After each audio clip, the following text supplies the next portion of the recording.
gukorana n'Ububirigi mu vy'imigambi yo gufashanya n'iterambere. Ntabwo ari ibihugu by'abaterankunga bizajya bitubwira ko turinda umutekano wacu, kandi ntabwo ari ibyo bihugu bigomba kudukangisha izo nkunga. Uni Olivier Nduhungirehe, umushikiranganje ajejwe imigenderanire y'u Rwanda n'ayandi makungu. Ido ni ido yano makuru yose ni mukanya musangwe ikaze.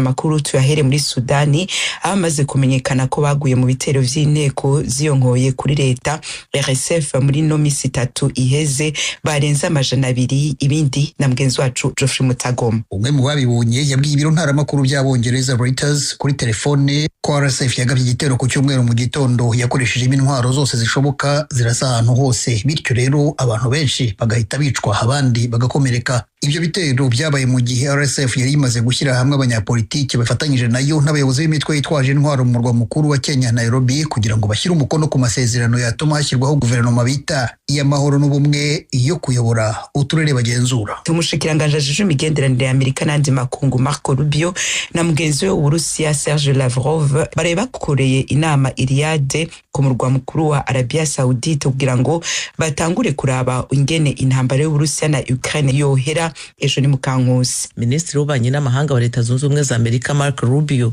yarayoboye intumwa za Amerika zirimo umujyanama mu by'umutekano w'igihugu Mike Waltz n'intumwa mu burasirazuba bwa hagati Steve Witkoff. Minisitiri Rubio yagize ati: Today is the first step of a long and difficult journey, but an important one. And President Trump is committed. Uyu munsi ni intambwe ya mbere y'urugendo rurerure kandi rutoroshye ariko rw'ingenzi, kandi Perezida Trump yiyemeje kurangiza iyi ntambara, kandi nk'uko yabivuze igihe yiyamamarizaga kuba perezida, ashaka kubirangiza mu buryo bukwiye. Arashaka ko birangira mu buryo burambye kandi buboneye ku buryo bitatuma habaho indi ntambara mu myaka 2 cyangwa 3. Ibyo ntabwo ari ibintu bizoroha kugerwaho, ariko niwe wenyine ku isi ushobora gutangiza iki gikorwa. Donald Trump niwe muyobozi rukumbi ku isi ushobora gutangiza uru rugendo, kandi uyu munsi yabaye intambwe ya mbere muri urwo rugendo. Ku ruhande rw'Uburusiya, intumwa zabwo zarimo Minisitiri w'ububanyi n'amahanga Sergei Lavrov n'umufasha mukuru wa Perezida Putin Yuri Ushakov. Abayobozi ba Ukraine bavuze ko batatumiwe muri iyo nama. Kugirana ibiganiro kwa Amerika n'Uburusiya byateje impungenge mu bayobozi b'ibihugu byo ku mugabane w'Uburayi. Mu minsi yashize bagaragaje ko ari ngombwa ko Ukraine igira uruhare mu biganiro bijyanye n'ejo hazaza hayo, ndetse n'ibihugu by'Uburayi bikagira uruhare mu byo babona ko ari ingenzi ku mutekano wabo.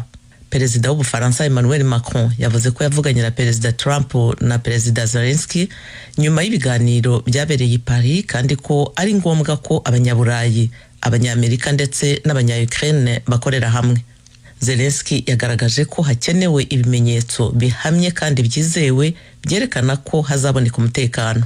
Avuga ko bitabaye ibyo Uburusiya buzatangira indi ntambara kuri Ukraine cyangwa ku bindi bihugu by'Uburayi. Mu Rwanda aho leta y'ico gihugu yaraye ihagaritse gukorana n'Ububirigi mu byo gufashanya mu iterambere, u Rwanda rwagiriza Ububirigi gufatanya na Repubulika ya Demokarasi ya Kongo mu cyo gwita amahimiriza agamije kubangamira imigambi yarwo y'iterambere biciye mu kurementanyiriza mu bigo n'amashamwe mpuzamakungu. Inkuru ya mgenzi wacu Geoffrey Mutagoma. Mu bisobanuro yatanze mu nyandiko yashyize ahagaragara, Minisiteri y'Ububanyi n'Amahanga y'u Rwanda ishinja Ububirigi kubogama no gufatanya na Repubulika ya Demokarasi ya Kongo mu bikorwa bigamije gusaba ikomanyirizwa ryarwo, aho gushyigikira inzira yo gushaka ibiganiro byasabwe na Afurika yunze ubumwe, umuryango wa Afurika w'Uburasirazuba n'iy'Amajyepfo bigamije gushaka umuti w'intambara ibera mu Burasirazuba bwa Kongo. U Rwanda rusanga gukoresha ihagarikwa ry'inkunga y'iterambere nk'igikoresho cyo kumvisha igihugu cyangwa kugihana ari ukubogamira ku ruhande rumwe, kudashyira mu gaciro no gutambamira ingufu nyafurika zigamije gushakira ikibazo umuti binyuze mu biganiro. Bityo rukabona ko ubufatanye bw'u Rwanda n'Ububirigi nta shingiro bugifite, rugaheraho rutangaza ko ruhagaritse inkunga y'iterambere rwa rufitanya n'Ububirigi yari iteganijwe kuva mu mwaka ushize 2024 kugeza mu mwaka 2029. Mu ibarwa yarwo, u Rwanda ruvuga ko rutazaterwa ubwoba cyangwa ngo rugondwe n'ibikangisho rube rwashyira umutekano warwo mu kaga. Ruvuga ko intego yarwo ari ukurinda ubusugire bw'imipaka yarwo no kurangiza ku buryo budasubirwaho politiki y'imvururu ishingiye ku moko. Minisiteri y'Ububanyi n'Amahanga y'u Rwanda iravuga ko rukeneye amahoro n'igisubizo kirambye kuri ibyo bibazo byose byakomeje kugaragara kubera icyo rwise kunanirwa kwa Repubulika ya Demokarasi ya Kongo n'umuryango mpuzamahanga byamaze imyaka n'imyaka byarananiwe kubahiriza inshingano zabyo no kurandura burundu umutwe wa FDLR ufatwa n'umuryango w'abibumbye nk'uw'iterabwoba no kurengera uburenganzira bwa banyamuke. Hagati aho leta y'Ubwongereza yatumye uhagarariye u Rwanda muri icyo gihugu Ambasaderi Johnston Businge kuganira ku kibazo cy'umutwe wa M23 ukomeje kwigarura uduce tw'uburasirazuba bwa Repubulika ya Demokarasi ya Kongo. Inyandiko yagaragaye ku rubuga rwa internet rwa Minisiteri y'Ububanyi n'Amahanga n'Ubutwererane y'Ubwongereza yarimwe amagambo y'umuvugizi w'iyo minisiteri avuga ko Ubwongereza bwamaganye bwivuye inyuma ibikorwa by'ingabo z'u Rwanda n'umutwe wa M23 byo kwigarurira ibice by'uburasirazuba bwa Kongo. Ubwongereza buravuga ko bitakwemerwa kandi ari ukuvogera ubusugire bwa Repubulika ya Demokarasi ya Kongo, bityo bugasaba u Rwanda gukura ingabo zarwo muri Kongo vuba na bwangu no kuyoboka inzira y'amahoro yatangijwe n'imiryango nyafurika. Tukivuga ku vyino nkuru, imfashanyo leta y'u Rwanda yahagaritse yahabwa n'Ububirigi igenewe ibikorwa vy'iterambere yatanguye gutangwa kuva mu 2024 bikaba byari vyitezwe ko izobandanya kugera muri 2029 yangana na miliyoni 90 amafaranga y'ama euro. Umushikiranganje ajeje imigenderanire y'u Rwanda n'andi makungu Olivier Nduhungirehe mu kiganiro yagiranye na mugenzi wacu Venuste Nshimiyimana yamubwiye ko imfashanyo ku Rwanda itaribwirijwe gukoreshwa nk'igikangisho.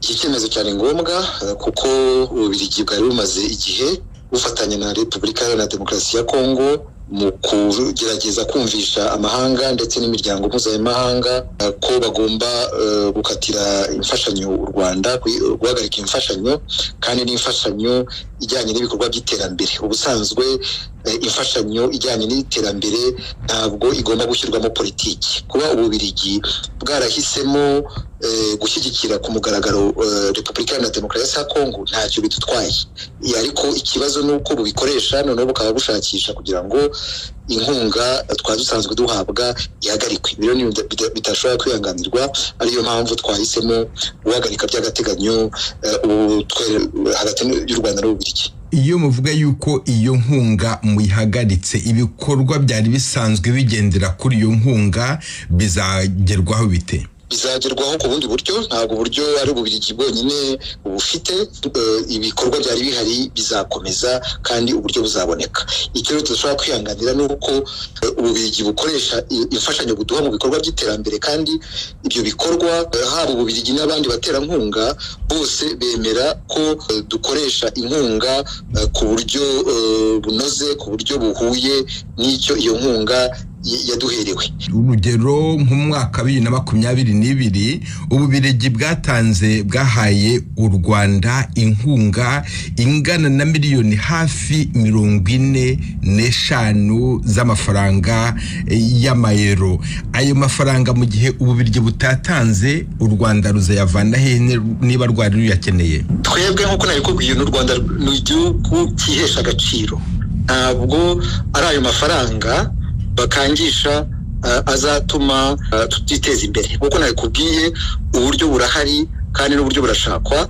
Ntabwo rero dushobora kwemera yuko igihugu cyahisemo gufatanya na Kongo kugira ngo kiturwanye, gishaka ukuntu cyumvisha amahanga ko bagomba kudufatira ibihano, ko twakomeza gufatanya n'icyo gihugu ku buryo bwari bwo bwose.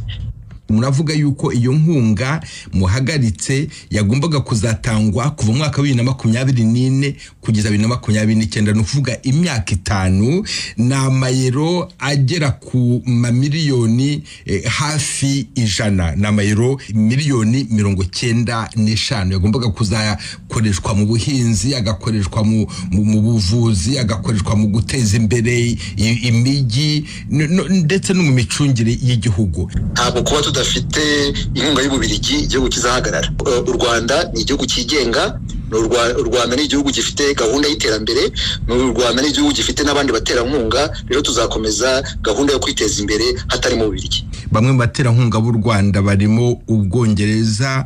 Uyu munsi bwatumye Ambasaderi w'u Rwanda i Londres bumusaba kwisobanura ku kibazo turimo tuganiraho cy'umutekano muri Repubulika ya Demokarasi ya Kongo, ndetse basabye u Rwanda ko ruvana ingabo muri Kongo. Ibyo byo mwabyakiriye mute? nibyo bamuhamagaye bamusaba kwisobanura, ariko nawe yabasobanuriye kandi ababwira yuko haba Ubwongereza n'umuryango mpuzamahanga gukomeza kwirengagiza ikibazo cy'umutekano w'u Rwanda, gukomeza kwirengagiza yuko ku mupaka wacu hari ingabo za FARDC zifatanyije n'aba FDLR, baba genocidaire ba FDLR n'izindi ngabo z'amahanga, Barundi, SAMIDRC, ko ari ibintu bibangamiye umutekano wacu. Kandi Ambassadeur Busingye akaba yanababwiye yuko kuba barebera ihohoterwa ry'abanyekongo bafite bavuga Ikinyarwanda, abanyekongo b'abatutsi, ari nabyo ari ibintu bitaboneye. Twebwe n'u Rwanda tugomba kureba inyungu zacu, inyungu z'umutekano w'igihugu, ntabwo ari ibihugu by'amahanga, ibihugu by'abaterankunga bizajya bitubwira ko turinda umutekano wacu, kuko nta wundi muntu uzawuturindira, kandi ntabwo ari ibyo bihugu bigomba kudukangisha izo nkunga kugira ngo u Rwanda irukomeze kuzuza inshingano zarwo arizo kurengera abaturage b'igihugu. Olivier Jean Patrick Nduhungirehe, Minisitiri w'Ububanyi n'Amahanga w'u Rwanda, ndagushimiye cyane ku bw'aka kanyuhaye Ijwi ry'Amerika. Ndibashimiye. Hagati aho umushikiranganje ajeje imigenderanire y'Ububirigi n'ayandi makungu Maxime Prévost nawe abicishe ku rubuga rwiwe rwa X yanditse ko Ububirigi bwakiriye ingingo y'u Rwanda yo guhagarika mu byo gufashanya mu migambi y'iterambere. Prévost yagize ati kubera u Rwanda rutubahirije ubusugire n'ubwigenge bwa Kongo, twariko turarimbura ingene dusubiramwo ivyo gufashanya hagati yacu kugira ngo dufate ingingo kubera iki kibazo. Twiyemeje ko uku guhagarika ubufatanye bwacu bizoca mu nzira y'ikinyamwuga ku nyungu z'abanyagihugu b'u Rwanda. Twiyemeje kandi kuzobandanya utwigoro twacu two gutera akamu amakungu kugira ngo atorere umuti ikibazo ca Kongo biciye mu mahoro kandi hisunzwe amategeko mpuzamakungu. Ijwi ry'Amerika, reka amakuru yacu duce tuyabandaniriza ku vy'ubutungane mu Burundi, aho sentare nkuru ya Muha i Bujumbura muri ico gihugu yakatiye muganga Christophe Sahabu umunyororo w'imyaka 20 n'ihadabu iremereye cane. Dr Sahabu muribuka ko yahoze ari umukuru w'ibitaro Kira Hospital biza imbere mu bikomeye muri ico gihugu. Mu vyaha sentare imwagiriza harimwo ivyo gukoresha impapuro z'ububeshi. Hambavu y'uwo munyororo w'imyaka 20, sentare nkuru ya Muha isaba ko ubutunzi bwose bwa muganga Christophe Sahabu buri mu Burundi bufatwa, agatanga ihadabu y'imiliyoni 7 mu mafaranga y'amarundi n'indishi zibiri, ya mbere y'imiliyoni 178 mu mafaranga y'abanyaburaya, iya kabiri nayo y'amadolari ya Amerika agera ku bihumbi 8,600. Maître Gustave Niyonzima awuranira muganga Christophe imbere ya za sentare mpuzamakungu avuga ko ari urubanza bakiriye nabi. Mu kiganiro yagiranye n'Ijwi ry'Amerika yadondaguye amategeko yemeza ko iyo sentare nkuru yahonyanze ahereye ku kwemeza ko igihano c'imyaka 20 yaciriwe kubera ukwagirizwa gukoresha impapuro z'ububeshi, ubundi mu Burundi gihanishwa imyaka 5 gusa. Naho ico caha coba caramwagiri, ico caha kiri ku myaka 5. Amategeko avuga ko urubanza rugiye mu mwiherero rutarenze iminsi 30 ruca rucika. Ivyo tubisanga mu ngingo y'amajana 259 yo twita igitabo c'ingene imanza z'ivyaha zitohozwa n'ingene ziburanishwa, ariko siko vyagenze, urumva bwaratevye kugira baruhe iyindi ntumbero. Ikindi naco twogomba kwibutsa kukubahuka bakavuga yuko bamuciriye indishi y'akababaro imiliyoni 178 z'amahera y'abanyaburaya.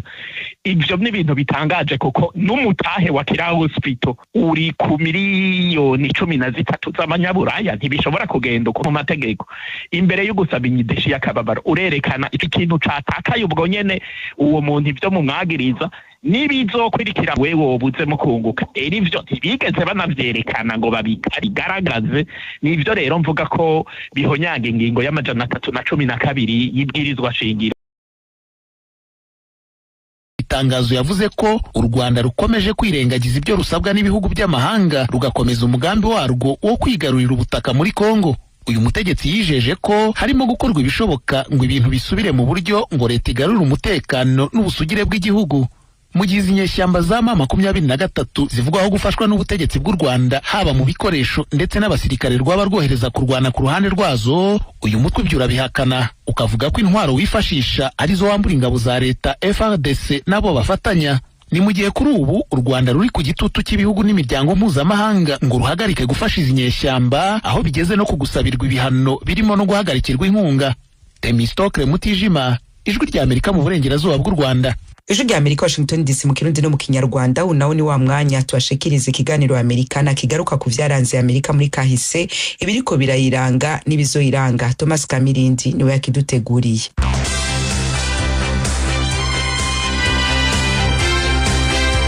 Mwaramutse neza. Bamwe mu bimukira badafite ibyangombwa barirukanwa muri Leta Zunze Ubumwe za Amerika.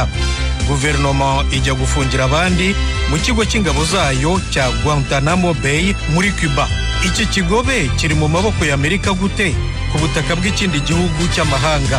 Ikaze mu kiganiro Amerikana.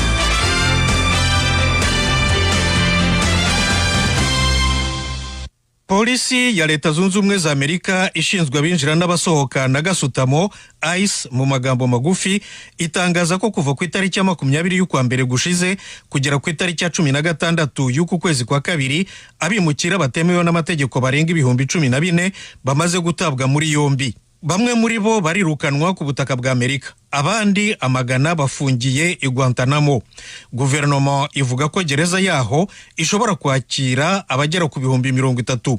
Ibitangazamakuru bitandukanye bivuga ko bari mu maboko y'ingabo z'igihugu aho kwitabwaho n'abakozi b'abasivili ba ICE. Umuryango uharanira uburenganzira bwa muntu witwa ACLU, American Civil Liberties Union, warabiregeye mu nkiko.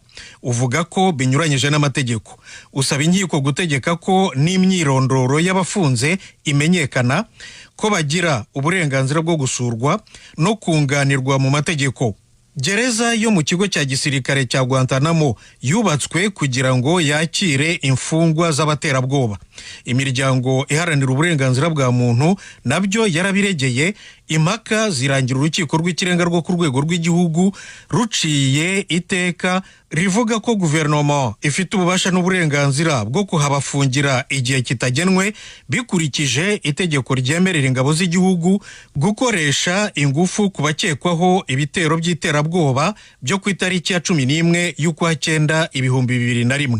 Abanyamategeko n'abaharanira uburenganzira bwa muntu baribaza rero niba amategeko yemera ko hafungirwa n'abatawe muri yombi kubera kutagira ibyangombwa by'abimukira. Bafite impungenge kandi ko kuhabafungira bishobora kubabuza uburenganzira bwo kurengerwa n'itegeko nshinga n'andi mategeko kubera ko Guantanamo itari ku butaka nyirizina bwa Leta Zunze Ubumwe za Amerika. Ihatunze ku buhe buryo rero? Ikigobe cya Guantanamo cyangwa se Guantanamo Bay kiri mu burasirazuba bw'amajyepfo y'ikirwa cya Cuba mu nyanja ya za Caraïbes, nayo ikaba igice cy'inyanja nini ya Atlantika ku mugabane wa Amerika y'Epfo. Guantanamo Bay ifite ubuso bwa kilometero kare 117 ku butaka no mu mazi. Kuva mu 1511 kugera mu 1895 Cuba yari koloni ya Espanye.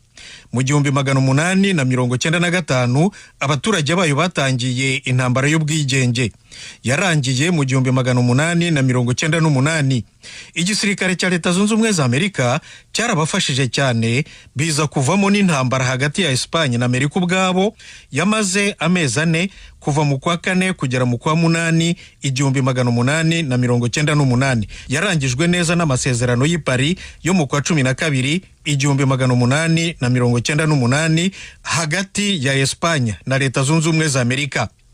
Muri aya masezerano Espanye yemeye kureka Cuba burundu no kuyiha ubwigenge, ariko mu myaka yakurikiyeho Leta Zunze Ubumwe za Amerika yakomeje kugira ijambo rinini kuri Cuba, ihafite n'igisirikare. Yo yayihaye ubwigenge busesuye mu 1902.